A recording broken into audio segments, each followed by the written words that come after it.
Hi everyone, welcome to Arts at a Distance. My name is Miss Noel. I am the Arts Education Consultant with Merced County Office of Ed. And today on this What in the World Wednesday, we are going to work on media art once again. So media art, as we probably know by now, is something that combines multiple art forms and that generally speaking is done with technology. That being said, I am very sensitive to the fact that not all of us have access to the same technology. I, for example, don't do very well with tech. I do well with paper, I do well with markers, I do well with scissors. When it comes to computers, they're just not my thing. But I can still do media art and I love doing it. So what we're gonna do today is something that I call Robot Dance Party, and it's really, really fun. First of all, let's gather our materials, shall we? You need 1 to 2 pieces of paper. In an ideal world, you wouldn't need paper, you would need note cards, like index cards. That being said, I know I have them and I still can't find them around my crazy studio. So instead of forcing the issue, I went ahead and used paper, scissors, or if your grown-up isn't around or if you're not comfortable using scissors by yourself, you can always rip the pieces of paper, and something to write with. Like always, I want you guys to see what I write, so I used darker colors, bigger markers, but you guys are more than welcome to use pencil or pen as well. Crayons, make these as pretty as you want them to, okay? So the way that we warm up for something like this is because we are going to be moving our body a little bit. I specifically wrote things that aren't going to have me moving much because I'm going to be writing on paper, so I chose to kind of film it this way. But you can actually do this with your whole body in play, okay? So what we're going to do is we're going to warm up the parts of our body that we're using today in this exercise, which is our hands. We're going to make sure we shake out our hands. Very, very nice. We're gonna move our upper body a little bit back and forth because we're gonna be doing that too. We're gonna work out just briefly our neck. Now we definitely don't wanna roll our neck in big circles because what that ends up doing is crunching the back of your head, right? The back of your neck, and that can be dangerous for you. But instead we're gonna work out our neck by looking in this direction, looking in that direction, looking up, very gently. Think about a soft fruit on the back of your neck that keeps your neck from collapsing back. And then look down as well. One more time, we're gonna look this direction, gently up, and gently down. And if we want to move our face in a little bit of a circle this way, and then a little bit of a circle that way, my hair is in my face, oh no, okay. That's just fine. We're also gonna roll our shoulders a little bit. We're gonna roll them forward. We're gonna roll them back. And we're gonna do my favorite thing that warms up our brain, where we roll one shoulder forward and the other one back. I'm proud of you guys for trying this. This is very difficult. Can we go the other way? Left shoulder forward, right shoulder back. Awesome. Excellent. Woo! Well, good. I'm feeling a little bit warmed up here. Very nice.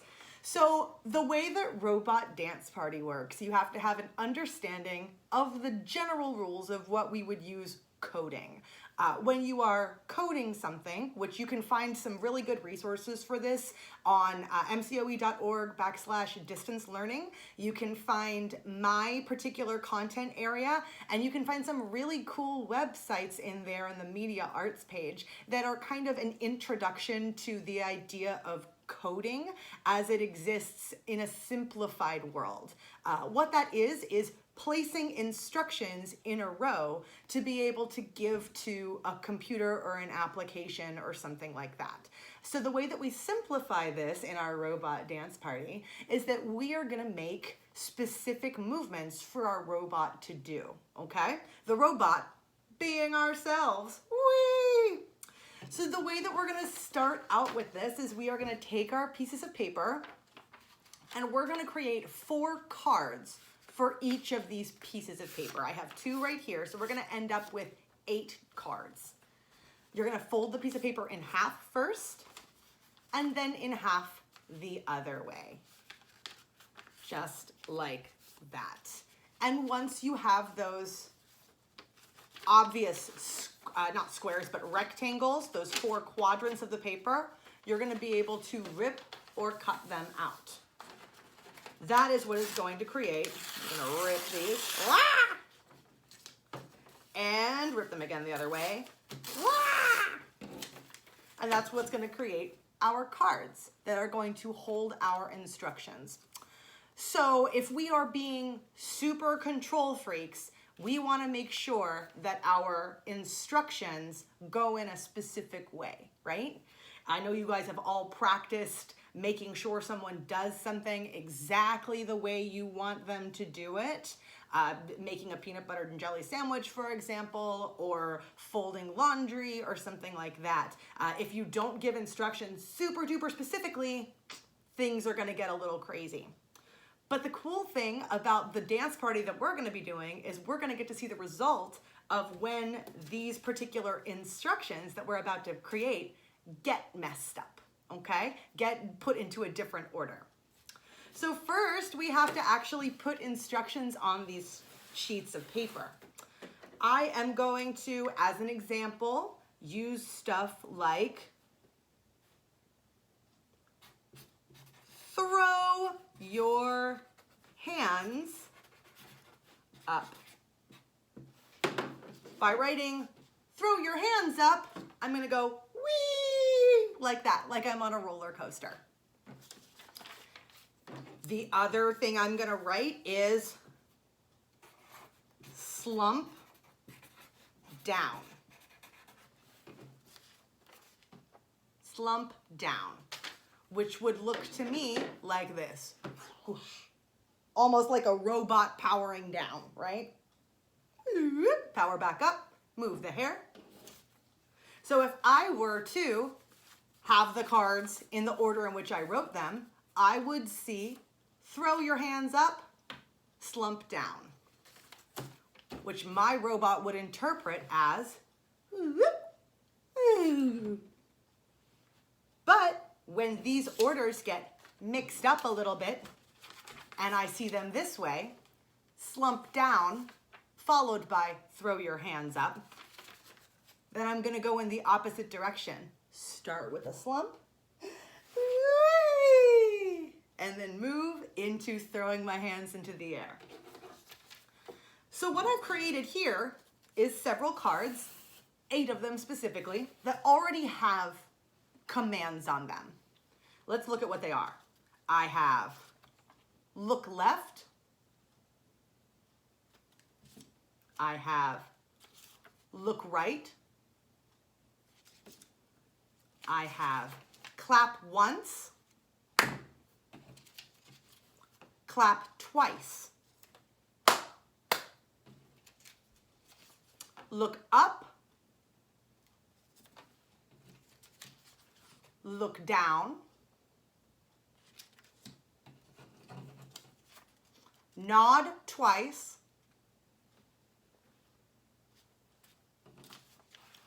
Big smile. That's super fun. The thing is that what I was doing while showing these actions to you is I was always coming back to a neutral position.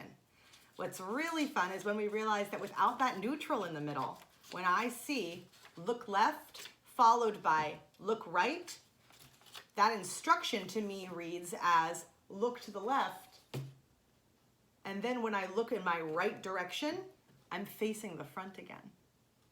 So depending on where these go in the order, it's going to change the entire orientation of our robot. Isn't that cool? Let's practice. We're going to take these, I'm going to get this out of the way. My desk is always covered with paper. I wonder why. We're going to take these and we are going to mix them all up, shuffle, shuffle, shuffle, shuffle, shuffle, to create our robot dance party. What I hope you guys do at home as you go forth and use this in your life, what I hope that you do is add in other really cool things. I want you to add in floss.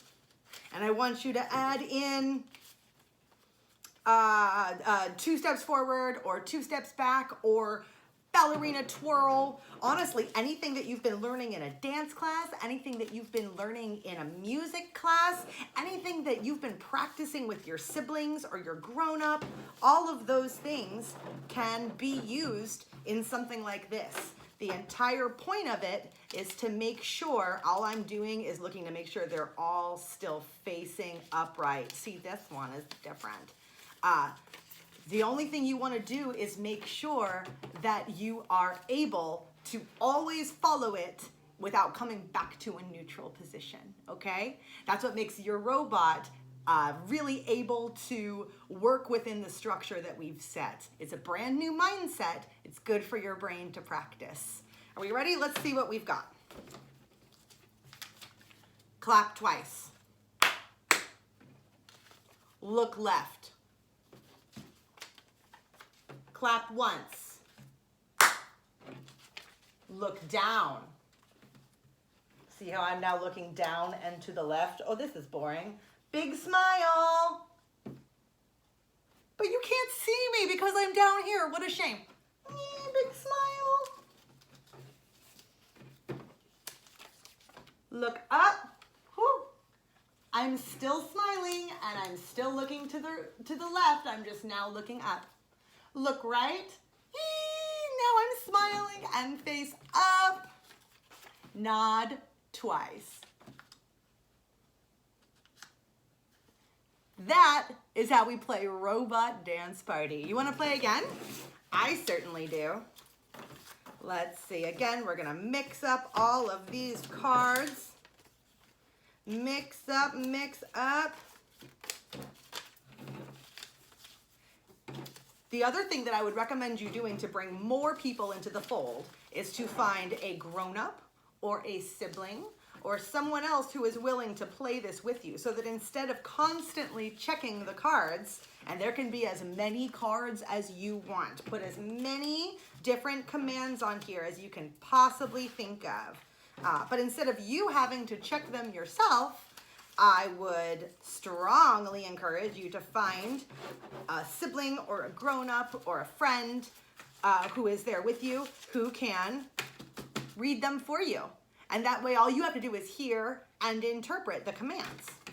Then that person can take turns with you taking the cards and them trying a robot dance party. And I know that this is not something that you guys are thinking of while doing this, but what you're doing is actually practicing some of the skills involved in coding. These are going to be things that you work on once you get to that level, okay? So let's try this. Am I neutral? I'm going. Clap once. Look down. Clap twice. Look left. Big smile. See how I'm still looking down and left? Look right. Look up. And nod twice. Robot dance party, guys. Super fun, super fun. The last thing that I will encourage you to do is, instead of mixing them up, work on making someone a robot and having them complete a task the way that you need them to. You've got a pile of laundry on one side of the room and an empty dresser on the other side. How do you get someone to pick up a piece of laundry, fold it, turn, walk toward the dresser, open a drawer, put the piece of laundry in, and then close the door? That's a lot of steps in there, and it will take some time. And obviously you don't want to mix them up the same way, but it's a great exercise for your brain once you're done with the dance party portion of what it is we like to do here. Thank you guys for joining us for What in the World Wednesday and exploring some media art. without a computer screen. I so appreciate your presence. Arts at a Distance is going to be back with you every single morning, and we are so excited to continue to bring you the resources that we have at mcoe.org/distance learning as well. There's 3 things I need from you. Remember, stay safe, be happy, and make art. Bye, guys.